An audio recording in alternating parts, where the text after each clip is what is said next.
Baik, kita mulai kegiatan pembelajaran hari ini. Selamat pagi anak-anak. Om Swastiastu. Assalamualaikum warahmatullahi wabarakatuh. Salam sejahtera untuk kita semua. Mudah-mudahan anak-anak tetap dalam keadaan sehat, sehingga bisa kita bertemu secara tatap muka lewat aplikasi Google Meet ini. Nah, terima kasih juga anak-anak yang berkelompok sudah menggunakan masker. Kalau Bapak di sini sendiri ya, jadi Bapak tidak menggunakan masker. Nah, sebelum mulai pembelajaran, kita berdoa dulu. Mungkin ada salah satu kalian yang memimpin doanya. Silahkan bisa dihidupkan mikrofonnya. Teman-teman, mari kita berdoa menurut kepercayaan masing-masing. Berdoa dimulai.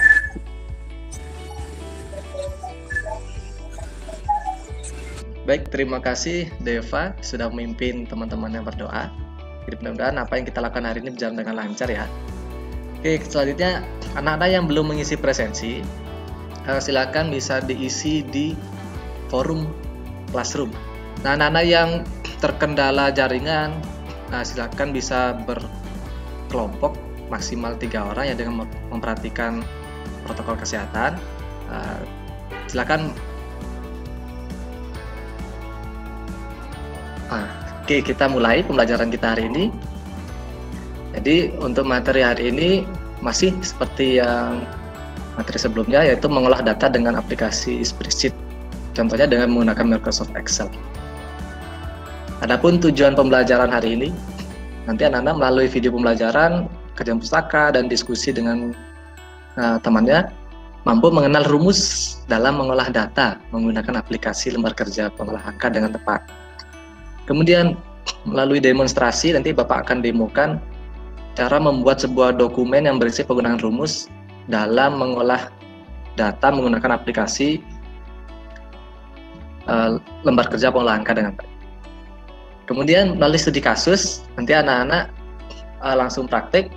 Nanti harapannya anak-anak mampu merancang membuat sebuah lembar kerja yang mengandung data dan rumus dengan baik. Itu tujuan pembelajaran kita. Nah, sebelum kita lanjut, Bapak ingatkan kembali tentang kesepakatan kelas yang sudah berjalan selama semester genap ini. Aturan Vkon seperti biasa, siswa hadir paling lambat 5 menit sebelum jadwal. Jadi terima kasih tadi sudah. Pak, maaf lambat Pak, sinyal nge-lag dikit Pak. Ya, nggak apa-apa. Oke, silakan di mute dulu.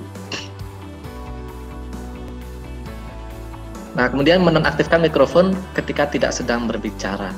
Nah, ini terima kasih anak-anak sudah mulai terbiasa untuk menggunakan aplikasi video conference. Nah, ini aturan Vkon kita. Bisa disepakati?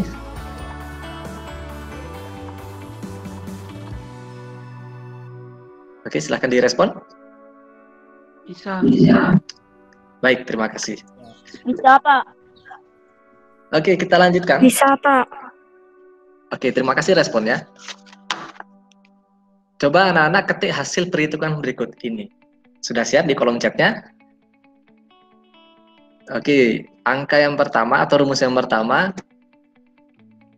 silakan langsung ketikkan hasilnya di kolom chat. Siapa yang lebih cepat? Oke, Bapak akan lihat di sini.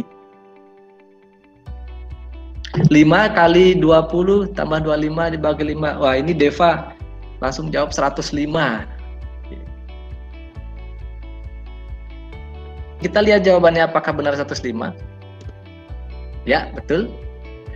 Jadi di dalam prinsip matematika itu operator perhitungan itu yang didahulukan pertama kali kalau ada kali tambah bagi itu yang dikerjakan yaitu kalinya dulu, kemudian diambil dari sebelah kiri. Berarti 5 kali 20 100. Kemudian bukan ditambahkan dengan 25, tapi selesaikan dulu pembagian. Berarti 25 bagi 5 sama dengan 5, dan jadi hasilnya 105. Untuk materi ini sebenarnya sudah ada di dalam Classroom. Di sana ada video tutorial tentang operator aritmatik dan menggunakan rumus sederhana.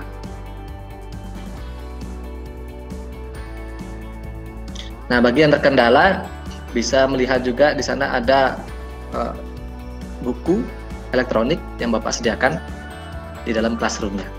Oke, coba kita simak sebentar saja, hanya pengulangan saja tentang operator aritmatika dan rumus sederhana.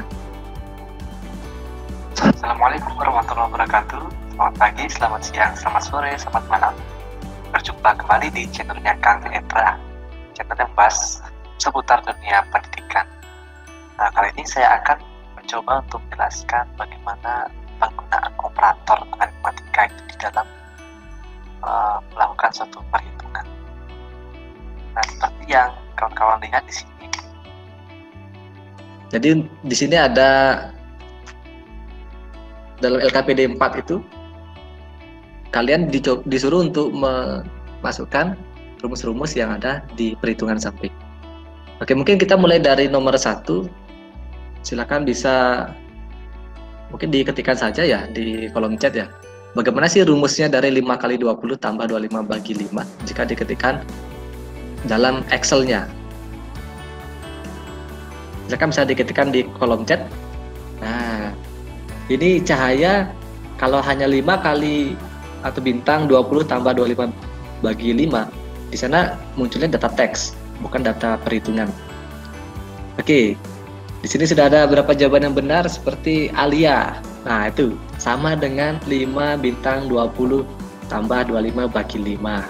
Ada Gus Mantro, itu kurang sama dengan depannya Gus. Deva. Oke, itu sudah sesuai. Tapi di sana jangan isi spasi ya Deva. Nah, sebelum kita lanjut, Bapak ingin kita lakukan rehat sejenak. Di sini sudah ada atau sudah terlewati 30 menit dalam pembelajaran. Bapak coba mengenalkan ada yang namanya teknik stop. Jadi teknik stop ini itu untuk melakukan relaksasi sejenak. Jadi ketika kalian memiliki beban pikiran seperti pada saat belajar, contohnya kalian kok rasanya baca tapi tidak masuk-masuk. Nah, kalian belajar tapi tidak ada yang bisa diterima. Nah, bisa jadi karena pikiran kita atau otak kalian itu sedang dalam keadaan memiliki beban.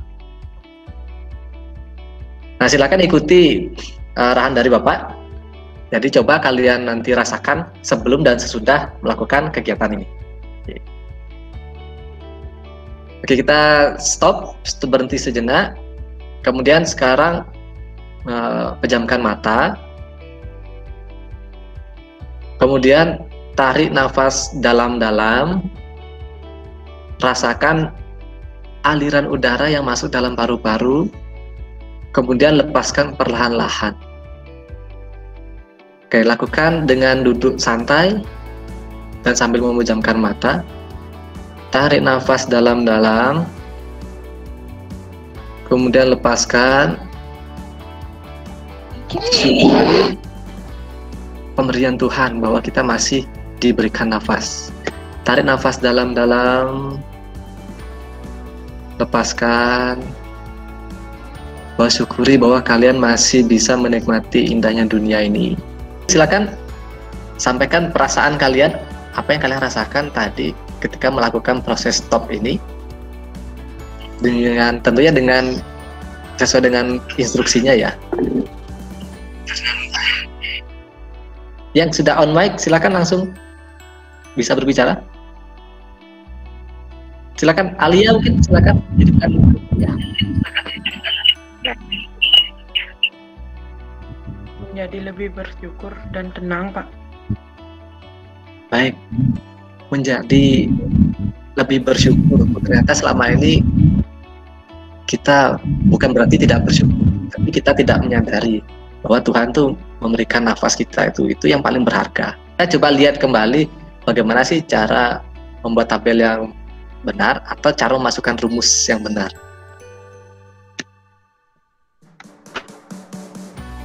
Assalamualaikum warahmatullahi wabarakatuh.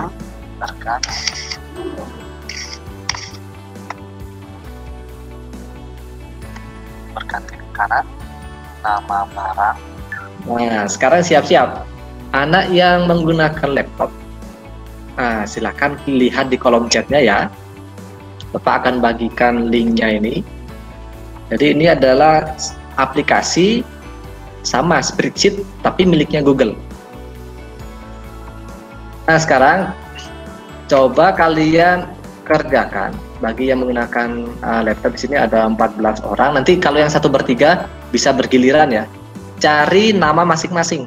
Kalian lihat di sini ada sheet-nya, sheet 7A, sheet 7B, sheet 7C sampai sheet 7F. Jangan mengetikkan di tempat orang lain karena supaya Bapak tahu berapa orang yang hadir hari ini yang bisa ikut berkolaborasi di dalam belajar menggunakan rumusnya. Cari nama masing-masing. Oke, Bapak kasih waktu kira-kira 5 menit. Silakan bisa dilakukan. Yang sudah berhasil.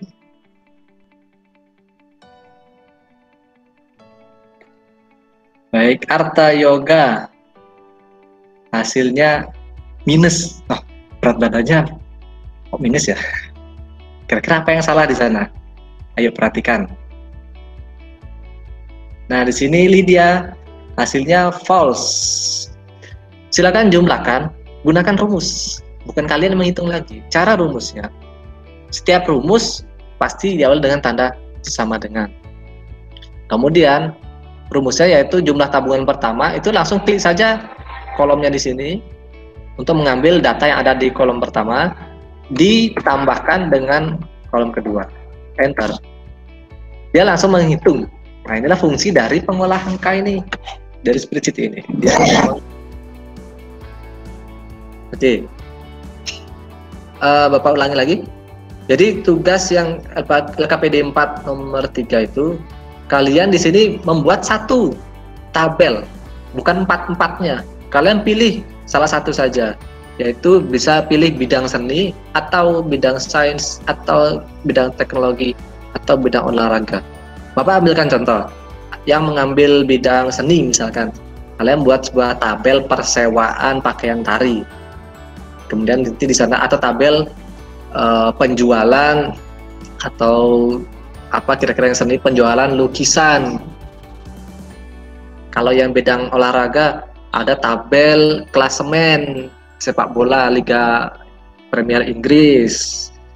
Ada bidang teknologi, ada daftar penjualan dari apa istilahnya alat-alat komputer dan seterusnya. Kalian buat satu saja. Jadi tidak perlu semuanya dibuat. Ini sesuai dengan minat kalian.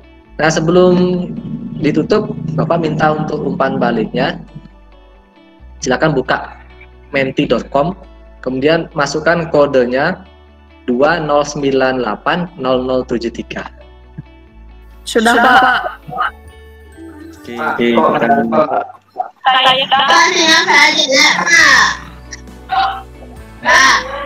Oke, yang kendala silakan bisa dicoba lagi. Kalau memang belum berhasil ya tidak apa-apa. Nanti kalian tulis di jurnalnya. Ini karena kita coba rekap langsung saja. Oke. Sekarang pertanyaan berikutnya, apa bagian yang menarik dari pembelajaran hari ini? Ungkapkan perasaanmu. Terus kalau ada kendalanya dan apa harapanmu, silakan bisa diketikkan di sana. Bapak tunggu 5 menit. Terima kasih anak-anak yang sudah mengisi. Terima kasih anak-anak yang sudah mengisi. Nah, terakhir mengisi jurnal diri seperti biasa ya. Baik, sebelum Bapak tutup, jadi ada yang ingin disampaikan terakhir kali dari anak-anak perwakilan? Saya, Pak. Oke, silakan. Tolong.